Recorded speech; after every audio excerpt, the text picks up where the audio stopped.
അയ്യോ അയ്യോ ഓണമെല്ലാം കഴിഞ്ഞു.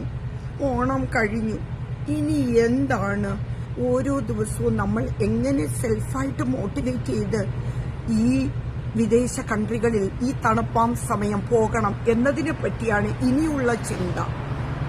ഓണം ഈ വർഷം വീക്കെൻഡ് ആയതുകൊണ്ട് യൂറോപ്പിലുള്ള ആൾക്കാർക്ക് നല്ലോണം സെലിബ്രേറ്റ് ചെയ്യാൻ പറ്റി. പക്ഷേ ഞാൻ ഓണം കഴിഞ്ഞെങ്കിലും ഈ പൂ വെച്ചിന്ന് വർക്കിന് പോകാമെന്ന് വെച്ചു. ജീൻസിന്റെ കൂടെ പൂ ഒട്ടും ചേരില്ല. എങ്കിലും എന്റെ ഒരു ആഗ്രഹമല്ലേ ചക്കള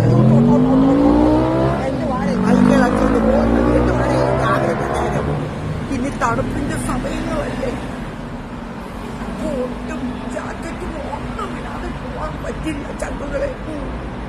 ഇനി ഓണത്തിന് ഒരു തുമ്പിതുള്ളൽ തോന്നണമെന്നുണ്ടായിരുന്നു, പക്ഷെ പറ്റിയ തരത്തിലുള്ള ഒന്നും കണ്ടിട്ടില്ല. കുറച്ച് ഇലയും കുറച്ച് കമ്പൊക്കെ എടുത്ത് തുമ്പി തുള്ളണം. തുമ്പി തുള്ളാൻ വാ, തുമ്പികളെ പിടിക്കാനുള്ള തിരക്കില്ല. ഞാൻ ഈ പൂ വെച്ചൊന്ന് ജോലിക്ക് ഓടിപ്പോയിട്ട് വരാട്ടോ. നിങ്ങൾ പോവല്ലേ, ഓണമേ പോകല്ലേ, മാവേലി